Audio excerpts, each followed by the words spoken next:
are here with the cast and creators of Marvel's Runaways. We're going to talk a little bit with them about season 2 going into season 3. We're so excited. All episodes drop on Hulu December 13th, which is so very, very soon. All right. Let's get this bad boy started. So first, I want to ask a question to all of our wonderful executive producers, Josh, Jeff, Stephanie. We saw in that incredible trailer, you have added the powerful, awesome sorceress, Morgan Le Fay, played by Elizabeth Hurley. So good. What was the thought process behind bringing Morgan Le Fay into the mix for this season? Well, first off, shout out to Quentin Peoples, one of our other executive producers who tipped us to, he was the one who first raised the idea of bringing Morgan Le Fay onto the show. And Elizabeth Hurley, Stephanie and I had worked with on Gossip Girl. We knew what an amazing ensemble player she could be, and we needed somebody who could be seductive and terrifying at the same time. I believe those were Jeff Loeb's words to describe her, and she fit the bill perfectly. And the British accent doesn't hurt. The first time at a table read, we heard her say, "Hello, Nico." It was very good. Rumor has it you've worked together before. True fact? Yeah. So for all of our amazing actors here, spicy. For all of our actors, so much happened in season 2. It was a whirlwind. What can you tell us about where you'll be picking up in season 3? Keep it safe. Yeah, it's careful. We sort of pick up. Chase and Carolina are in tubes, and first order of business is to get the team back together. So it's when we pick up, it's a little bit of a rescue-ish. We got to get the team back together. We don't know where they are, how they are, if they are, but we try and figure it out and see what happens.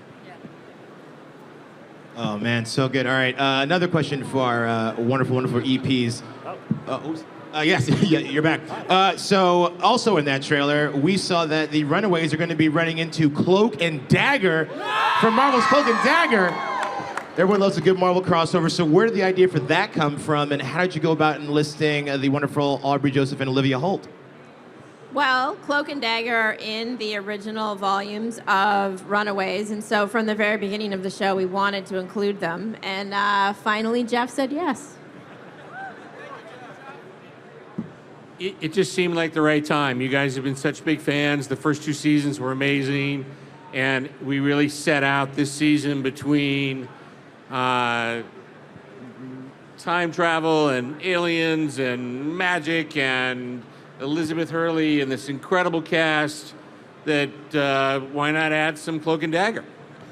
I am so excited. Are you guys pumped? Yeah. All right, now I really want to hear from everybody down the line what you can tell us about where your specific character left off at season 2. We won't spoil any season 3. Okay, Alex leaves off having just put his parents in jail. That's sort of been his mission, that season 2 arc, and finally got it done, and is pretty pumped off that. But, you know, that comes with complications later on in season 3. Yeah, Nico ain't really that happy right now. She's very, very stressed. She needs to get Carolina back, and of course, GERT and Chase, who are also missing. She has a lot on her plate, and she puts that on herself, and, you know, that's a huge responsibility to have, but, you know, luckily she's not alone. And, yeah, very stressful. We are left off in the tube, as we called it, tube days on set. So we're, we've been kidnapped by Jonah, the alien, and we're just waiting for somebody to come get us out of those damn tubes. Yeah, Ginny and I got to know each other very well. We were in those tubes for days. Thankfully, Josh and Steph wrote that, well, we escape. And then that's when the sort of season, you know, then gets going. So you know, well, we get out. We don't, well, I don't give I'm giving the story away, and Jeff's here, everyone's having a go at me. But anyway, and then for Chase, obviously he ends season 2 on the betrayal of the, you know, he betrays the Runaways. So you're gonna have to see Chase kind of deal with that throughout season 3. I was kidnapped by Dale, and then we're in a cabin, and I learn about my powers with old lace. I'm sorry, I got really distracted by the Naruto thing. Molly's left off worrying because she really wants to go and save and rescue Gert wherever she is. She doesn't know where she is. But she's also dealing with our new character, Zavin.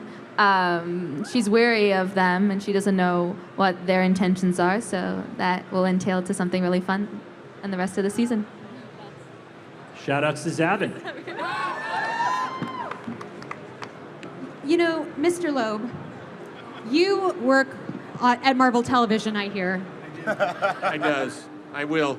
And I'm curious for you. You know, Marvel's Runaways has been so awesome to see on Hulu. It's one of my favorite comic series. It's so awesome to see it brought to life. What sort of scope does Marvel's Runaways open up to the Marvel Universe? Well, it was the first show that we did where we had multiple young heroes, which meant, and this is actually the largest cast of all of our casts. There's 18 leads, including a dinosaur. And the dinosaur eats, so you got to feed it. They're just incredibly hardworking men and women that have just put themselves completely into the roles. Brian K. Vaughan, who created this incredible comic book that's sort of our Bible that we work from. Shout out to Brian K. Vaughan. I'm the hype man, by the way. That's my role here. And just the pleasure of getting to know Josh and Stephanie, who came to our offices 3-something years ago with this idea that they wanted to do the show that, oddly enough, we wanted them to do. So it was kind of the easiest thing that we ever did.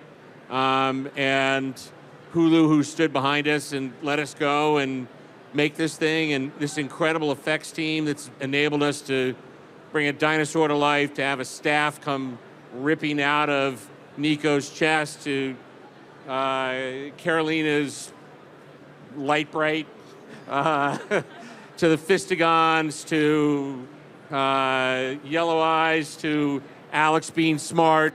All those things are really hard effects.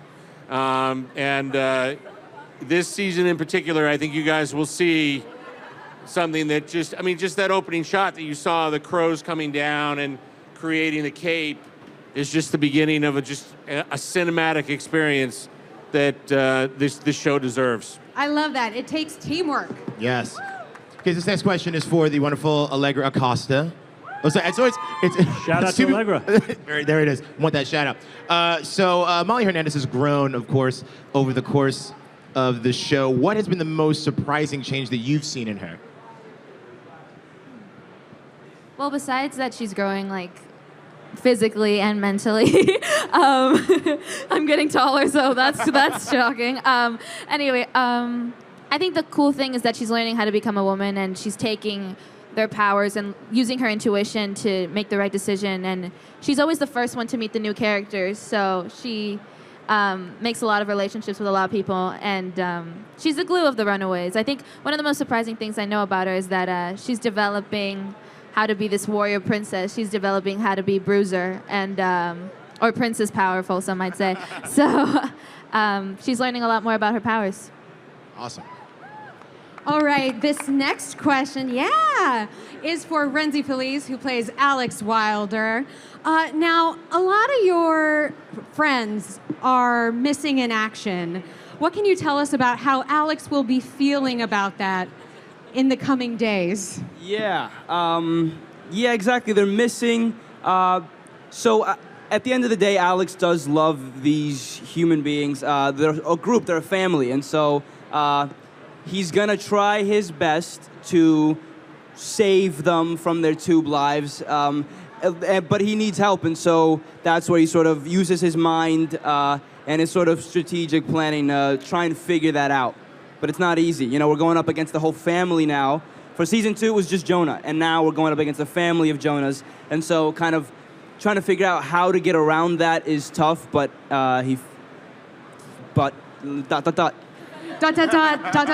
Very safe, Amazing. So Ariela Barrere, of course. Give it up.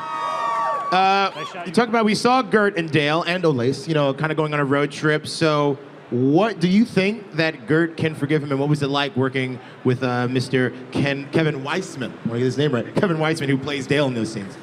I mean, Kevin is the best. The days are a little longer because of all the improv.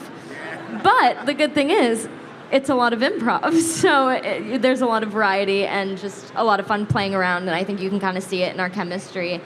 It's just a really fun time on set with him. And what was it? I forgive him? Is that what you said? Yes. Yeah. No, it is interesting because she does get a bit more insight into his, you know, motivations and why he did what he did. So it's a really interesting dynamic between the two, and that's just about as much as I can say about it. Yes. I can't wait. All right, next question is for LYRICA OKANO, who plays NICO MINORU. We just watched that teaser, and NICO has been dealing with a lot of darkness, but things seem to be getting darker and darker. What is it like to play a character that is so dark, but also so dang powerful? Yeah, no, it's a lot of fun. It is a lot of work, but you know, every time I pick up the script for a new episode, I'm like, oh, she's getting darker too now. Okay, but yeah, no, I'm really like. The writers have been, you know, doing such great work with Nico's storyline, and I'm just so thankful that I'm in the position to, you know, do that. Also seeing that manifestation of the staff of one. Woo. Chef's kiss. Gourmet. Ouch. Gourmet. So, Mr. Greg Sulkin, I like hearing about this. What were you excited to explore in season 3, of course, besides being in a tube? I was excited to explore life outside of the tube, not the tube. Obviously, you know, being a Chase and GERT fan and so invested in the storyline, I really wanted to see where that was going to develop. You know, obviously, I know where I want the relationship to go. I think it's similar to what the audience wants to. And so to go through and explore that throughout season 3 was great. The crossover was fantastic. That was a brilliant episode for all of us. Loved having Aubrey and Olivia, you know, come and join us for a little bit. And overall, episode 10, I think will blow your mind. So overall, just like an excellent season, a season that I think we're all proud of, and a season that everybody should and hopefully is excited for. There's life beyond the tube. There's life beyond the tube, yes. All right, our next question is for Virginia Gardner, who plays Carolina Dean. Yes, Lucy in the Sky. Yes. Shout out to the comics. I'm curious for you. You know, we completely accept that Victor has become Jonah, but you've had 2 different actors play your biological father. Yeah. What is it like for you playing Jonah with different actors? Pretty confusing, to say the least, but I guess you adapt to it. It's not the craziest thing to happen on our show. But it was interesting to see James's process through that, because Julian McMahon obviously played my dad in the 2nd season, and so James had Julian record how he would say the lines, and then James would try to copy as best he could, like Julian's cadence, which was really cool and interesting to see him do that, and awesome that I've gotten to work with so many TV dads who are all awesome. So it's My great. 2 TV dads. Yeah. Okay, so question for everyone. This is kind of nice. You all seem like a very, very close cast. You all like hang out and creators. What is your favorite thing about the person sitting to the left of you or right of you? Oh, no. I love Lyrica's stunt work. Holy wow, that's so awesome getting to see it. Well, apart from the fact that I absolutely adore and love you, but I mean in terms of what I see at work and stuff, like she can kick some serious ass and moves quick, and she very dedicated to learning the choreography. I'll be sitting down like maybe, you know, waiting for a scene to start, reading my lines, and I'll see her like in a corner of the lot somewhere, just like flipping the staff every which way. Very coordinated and impressive. I'd say that. Oh, you gonna make me cry. I love RHENZY because I don't. To your left. You have to share to the left. Oh, okay. I mean, I was gonna go there. Virginia, I love you because you are the light of my life. And we have, we work together a lot. We have a lot of, it's long days. We work together a lot. And on those days, like, it's so nice to have you and have someone that, I can lean on for support. And you're always the light of the end of the tunnel for me. Was that is that English? Yeah. But yeah, no, thank you for being such a great partner. Thanks, Lyrica. I love you. I love you. Oh boy. So I got Greg. Yeah, good luck. Where do I begin? Greg, you are a true professional and I'm not being sarcastic, and a class act. And I honestly love you dearly, and I'm very grateful to have had the last 3 years with you. And I love you like a little snot-nosed brother. Thank you, Ginny. I appreciate that. Ariela. Ariela's like, I'm already uncomfortable. Ariela, I think that over the last 3 seasons, I've watched you grow from a lovely girl to a very impressive and educated and smart young woman. And I think you are, and your character, but there's so much of you in GERT in so many ways. I don't want to speak too much because I know you're going to correct me. But I do think that you are hopefully, and I believe this, you're an inspiration to many young girls out there. So I do believe that. You did good. Allegra. Allegra, look at me. I love you. You're like my real sister. And I literally need you to survive. Your energy makes my day every single day, and you're just the joy in my life. And I look to you all the time for inspiration, just constantly, even when I try to not make it obvious. I just love you.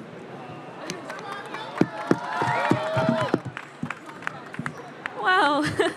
We do this a lot, but we write it down, but to say it out loud is huge. I love you guys. Thank you. Stephanie Savage, you are an iconic, badass, female, everything. Yes. Man, I can't even begin. I wouldn't have my job without both of you guys. And just thank you for allowing me to be Molly. And thank you for really looking out for us young girls, because we're really making a difference out there. So thank you.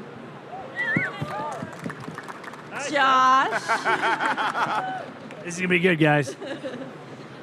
you're an amazing partner on this show and in everything we do. I'm very sad when we're apart, and I'm glad we can all be here together to celebrate Runaways. Thanks, Steph. Jeff. I got to go full circle. Someone to my left. Jeff Loeb is a terrific boss. Everybody who is a writer should have a writer as a boss. And thank you for all of your support and guidance and strength and leadership over. It's not an easy show to make, and we so appreciate everything that you have done for us. So thank you, Jeff. And Jeff, what do you want to say about RHENZY? Yeah, I'm still missing some love, so let's hear it.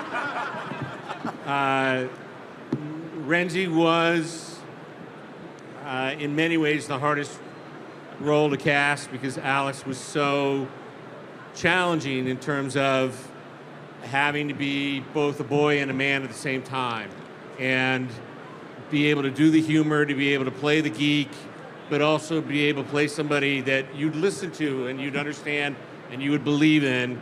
And from the first word of the first page that RHENZY came in and read until the last scene that RHENZY had to do, he carried the show and with dignity and respect that I think he earned from all of his other Runaways and other people in the cast, and it's just been a pleasure.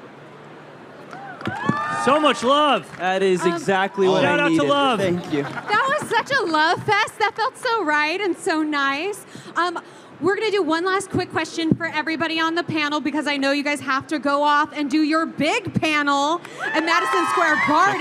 Check it out. So we'll try to go as quickly as we can so we can get through everybody, but without any major spoilers here because, you know, we're Marvel. We like to keep our secrets tight and quiet. What was your favorite moment of shooting for season 3? It could just be about who you were with, what you were doing, but No major spoilers. When Elizabeth Hurley first came on the set. And actually also when Olivia and Aubrey first came on the set. And actually when the whole cast first came on the set. I just love the show. A lot of my moments are they're all spoilers, but there's some really cool stuff I get to do this season. Can't talk about it, but I guess there was one moment. Remember last episode, you were coming out. We made it to the blooper reel. Yeah, you guys will never get to see a blooper. You guys should look at the. Well, I don't know. Well, anyways, We'll talk to some people. Yeah, so when we were shooting, remember you couldn't get through that one line. We did it maybe 15, 20 times over. But I'm saying I liked it because it was very humanizing because you do so many things so great. See how I spun that at the end? Damn, I love it when all of us are together. And I mean, as hard as it is, because those days are really long when we're all in a scene together. I mean, that's all that I'm gonna, remember years from now, and I really cherish those memories. So, yeah. I'd have to say the crossover with Cloak and Dagger was my favorite this season. It was really fun to introduce two new characters, and they're both so lovely as people, and to kind of share in how silly some of the special effects stuff looks with other people before they put it in was really fun. And yeah, it was one of my favorite episodes to shoot. It was a blast. Yeah, it does look ridiculous coming from this side. That's the one thing I don't miss is having pretend to have powers. It looks cool on screen, but on set you literally just see Ginny just grunting, holding her hand up. It's like, well, what's happening? I think for me, episode 10 was probably the best moment for me on the season. I just loved it. I thought it was a hugely ambitious episode, and I think everybody knew that we had a lot of work on our hands, and everybody knuckled down and did it. And I think the show, the season, ends on the note that I wish it would sort of like end on for the season, if that makes sense. So it was a special season, but I think episode 10 for me was the most fun I personally had. Mine are all spoilers too. I don't really know what to say. I finally got to do a stunt. Yeah, that was really fun. Stunt scene. We did some fun stuff that I liked in the last couple episodes. Yeah, just really cool. I like stunts. I don't know. Give me a mic. My favorite moment was when we timed.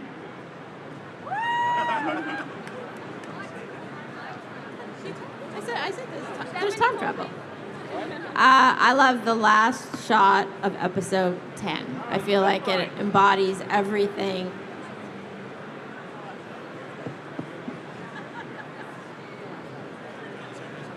Hello? Oh. Beautiful and emotional, and really the heart and soul of the show. Okay, you took my answer. But one of the great things about episode 10 was it gives us an opportunity to kind of look back on the journey of the last 3 seasons and how much everyone's grown and how much fun we have had and what an honor it's been for us to make this show. And so we're just up here very grateful to all of you guys, and I think you'll feel that this season and especially in that final episode. So thank you, guys. Oh my gosh, thank you. Thank you all so much for talking with us, talking to all the Marvel fans here in the convention center and also at home who are watching on Marvel Live right now. You guys be sure to watch Marvel's Runaways Season 3 dropping December 13th, only on Hulu. You can go back and watch seasons 1 and 2 right darn now. But thank you so much to our cast. We're going to invite them to come out and take a photo. So if you guys want to pull out your cameras and snap a pic, this is your moment. And keep watching here right now at Marvel Live.